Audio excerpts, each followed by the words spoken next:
Welcome back to my channel, everybody. If you're new here, my name is Stav. This is my boyfriend, Mac, and this is my channel, She Equips Herself. We're still stuck inside, as I'm sure most of you are as well. The other day we were talking about how much we miss shooting because we haven't been able to get to a range with all that's going on. So that led us into another conversation about what makes someone a good shot. I think kind of a traditional mindset into that. When people say someone's a good shot, they're usually talking about their ability to hit a target. And they might be at the range with someone and someone hits the target better than someone else and you say, oh, that person is a good shot. In the grand scheme of things, as far as like a self-defense shooter or maybe even a competition shooter, being a good shot has a lot more to do with just being able to place a bullet where you want to place a bullet. It has to do with the draw, the reload, footwork possibly, and there's a lot more to it. So even though everyone's kind of stuck inside, especially where we live, they've closed down all the ranges, we can't even go to them, they're closed, we're not allowed to shoot. You can still work on a lot of your weapons handling skills, your weapons skills that everything but the actual shooting you can do a lot of work with. You can use dummy rounds, you could use a laser light if you have that, but working on the draw and being a great draw as well as good with reloads, which we'll probably get into in another video, is very, very, very important. And a lot of people put a tremendous amount of emphasis on shooting and just being able to hit the target. And the very truth of the matter is, and I suggest everyone who's into self-defense studies self-defense and goes to multiple different websites and YouTube channels to kind of watch what happens in real life when people are attacked. And what you're going to find is the bad guy is going to probably launch some sort of ambush or attack on the good guy. And then the good guy is going to have to respond to that. So the good guy's not going to have their gun in their hands for a lot of the times that you're attacked. You're going to most likely have your gun in your holster. So in order to kind of be a good shot and win and defend yourself and defend anyone else that might be with you, is you have to get the gun out of the holster and get shots on target faster than the bad guy can cause damage to you. So the draw is super important. Creating distance, moving your feet is super important. If you're a great shot and a bad draw, probably not as helpful as being a great draw and a good shot, because you can't shoot until you draw. You have to be a good draw, and I think that most people spend a lot of time shooting and not enough time drawing. So it's something you can do in your home, it's something you can do with dummy rounds, and something we're gonna kind of go over here, and hopefully everyone's practicing their draw and getting that down real nice and smooth and super fast, because you need that. It's a very important skill set for self-defense if you're carrying a firearm. There's a really great YouTube channel called Active Self-Protection, and I definitely recommend that you guys go and subscribe, because we send each other his videos all the time. The guy who runs the channel, John Correa, goes over real life gunfights and all sorts of defensive situations. He'll analyze it and tell you what was good and what was bad in the video. So those are really helpful to see what real fights are like. So I'll include his channel in the description of my video so you can go check him out. I think we should do some draws now. Let's do it. All right, so the first thing we're gonna do, and don't get lackadaisical on this, always practice this, is we want to make 100% certain that you're carrying a safe and unloaded weapon. So we're both going to just do a very casual draw and double check each other's weapons and each other's magazines to make sure that we're good to go. All right, you ready?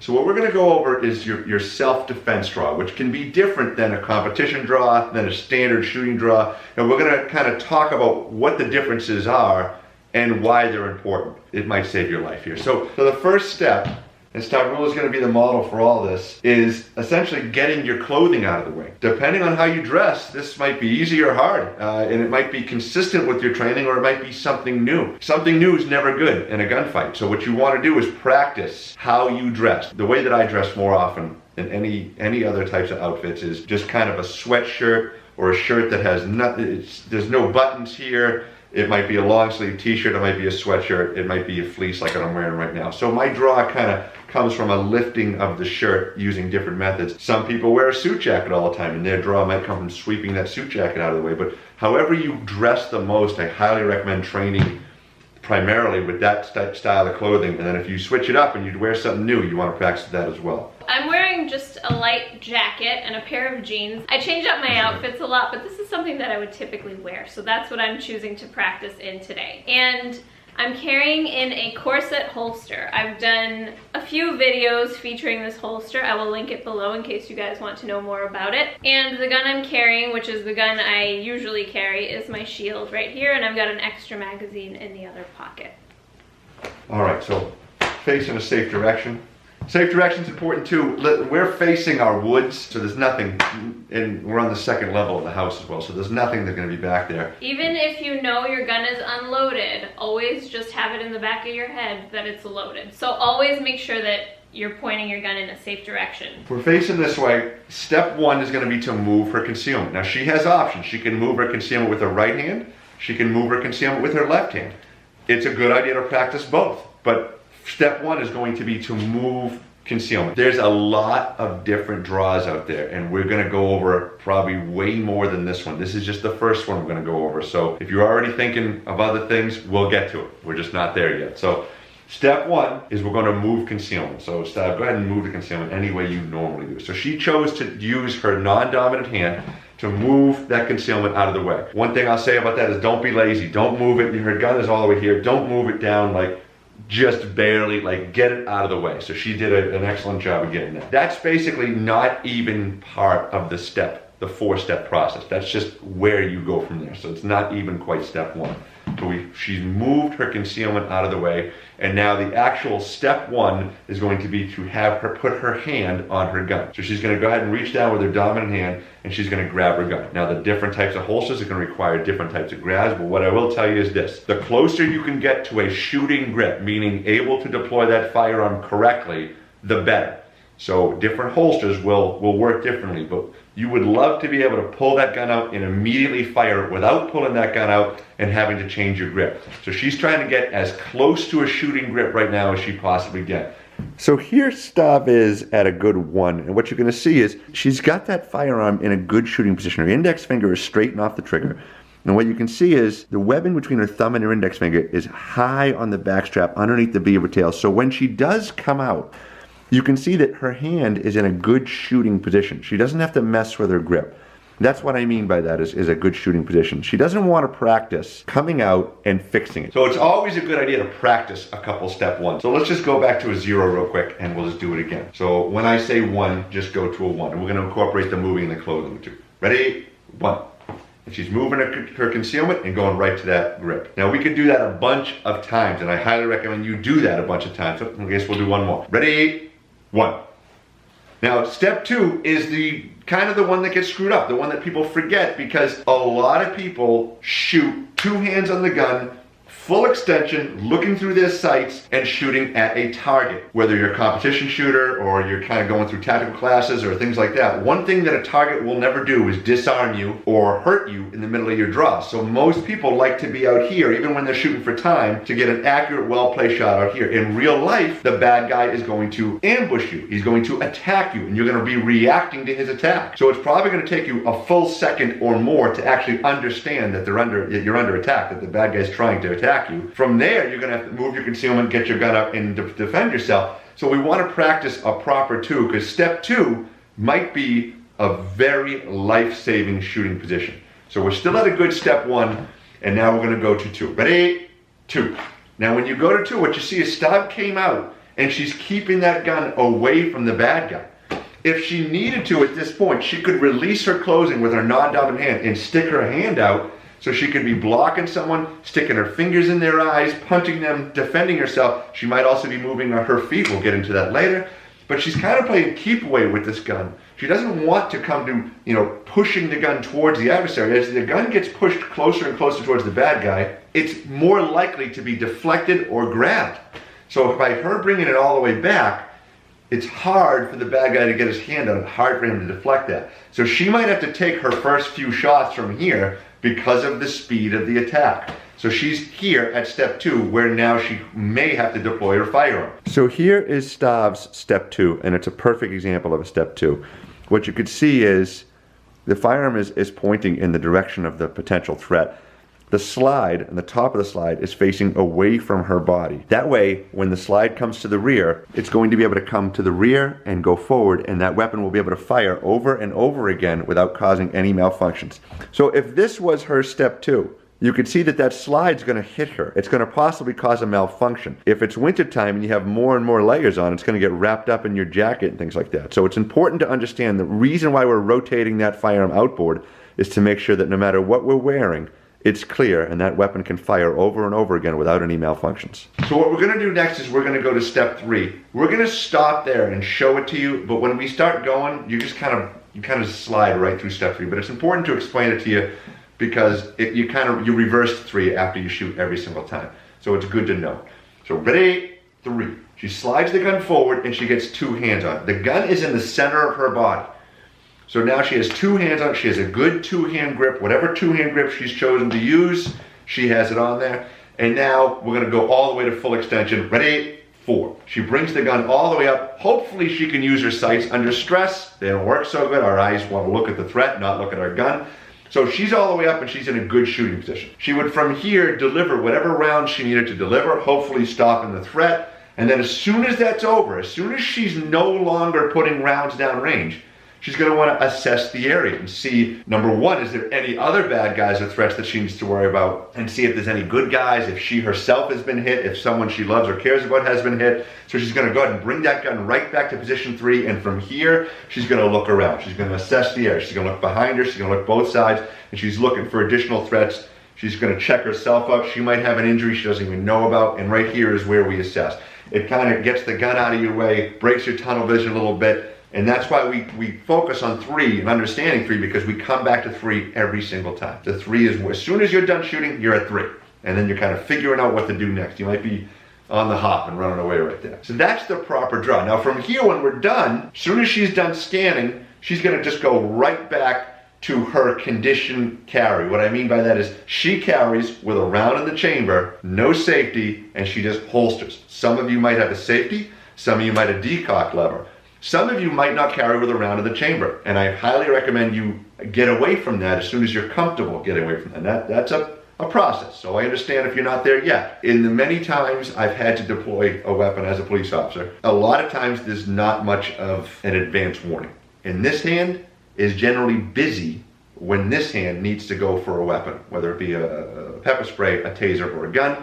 This hand's usually doing something. I've had to move civilians out of my way. I've had to move police officers out of my way. I've had to be in like kind of a struggle or a fight with a suspect when I've had to go for a weapon. And this hand always seems to be busy. Or it has a flashlight in it. If you're always kind of drawing and then cycling that weapon, this hand might be real busy and unable to do that. And the other thing is, under high stress, you might screw up that process. And it's a bad time to screw up. So when you load your weapon, loading it, and making sure that you're ready to go round in the chamber and double checking it and then holstering, at least you're going to be in a much better situation. And a good holster will prevent that firearm from ever going off by mistake when you get to that comfort level. So it might take a little while, but I would recommend you get there. So at this point, she's going to go back to her holster. So go ahead and come on back. And there we go. So we've done the draw. So we're going to do it just a little bit faster. So I'm just going to kind of take you through it a little bit faster so you can see it. So stand by, ready, 1, ready, 2, ready, 3, 4. And she comes all the way out, presents it out there. You're done shooting, bring it back to position 3, scan.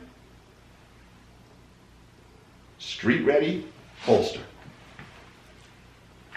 So this is an example of a bad draw that you would have to fix. And we've seen this a bunch of times in classes and at the range.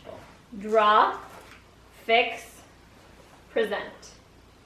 When you draw your gun incorrectly with a poor step 1 and you haven't really nailed that down before moving to step 2, then taking the additional time to fix your grip is just going to slow you down and reinforce bad habits. So you want to make sure you really nail down step 1 before going on to the next step. Make sure that you get a high grip on that gun with the web of your fingers right underneath that beaver tail and your finger straighten off the trigger. So now that we've done step by step a few times, we're just going to go into the practicing of the draw. Now I urge you to do this slowly. Try to be smooth. Don't try to be fast. because you want the correct technique. If you practice the correct technique and you get that down, speed will come and you'll be very, very fast in a short period of time. But if you cheat it and you just try to go fast and you don't learn the proper technique, you're never gonna reach your full potential. So go slow and be smooth with your draw and practice at a slow, smooth until you really get it nailed down where it becomes like solid muscle memory, and then you can increase your speed as you go. So I'm just gonna give Stav just a few commands, just because we're here on the video. And if you're home alone practicing this, obviously no one has to yell at you, but I'm just gonna go ahead and let her know. Ready? Up. And then she's gonna always come back to position 3 and look around. You want that to be just neurologically imprinted on your brain, that every time you're done, you come back to position 3 and look around before you go back to the holster. We're gonna have Stav do a bunch of reps for you so you can just see.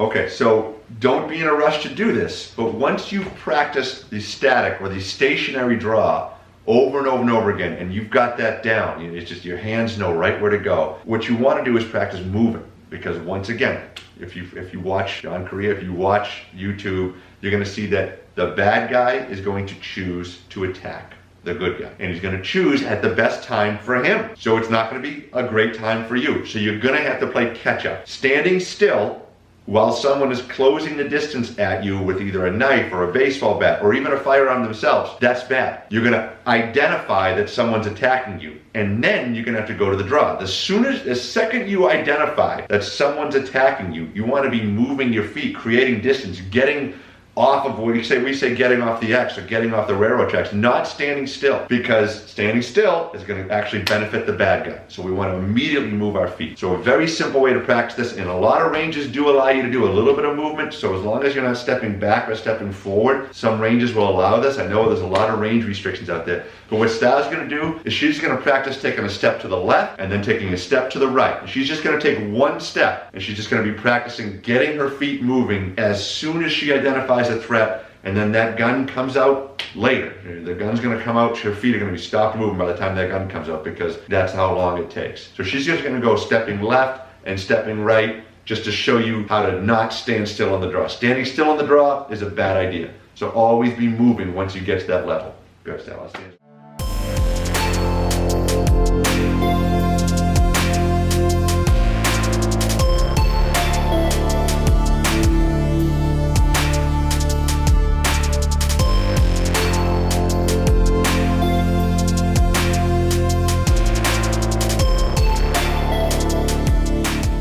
Once you get that down and you feel real comfortable about one step, start doing multiple steps, 2, 3, 4, 5 steps. The amount of time it takes you to get that gun out of the holster, you should not be standing still at all. So if it takes you 3 steps to get a shot downrange, that's it. And you should not be standing still until you're ready to shoot. Once you're ready to pull that trigger, if you're standing still at that moment, it's probably still better if you're on the move. But if you're behind the gun and putting rounds downrange on the trigger, and you're standing still, that's not the worst thing. It's better if you're on the move, but it's hard to practice that kind of accuracy. You never want to be standing still when you're not putting rounds downrange. And the nice thing about practicing at home with an empty gun is that even if your range does have a lot of restrictions and you can't really move much, in your home, as long as you're pointing your gun in a safe direction and it's empty, you can take as many steps as you have room for. So that's why it's so great to do dry fire practice within your home. You can get a lot of practice that you might not be able to get inside your range. So that was just a very basic and quick down and dirty on the draw. It's something that you guys can practice while you're home, which is nice because we all have a lot of time at home right now. We're gonna do a video on reloads next, so we'll go through the process kind of in a similar way and show you how to practice reloads as well. Thank you guys so much for watching. I really hope you enjoyed this video and are gonna practice your draw more often using the tips that we showed you here. I hope you all have a great day and stay safe. Bye!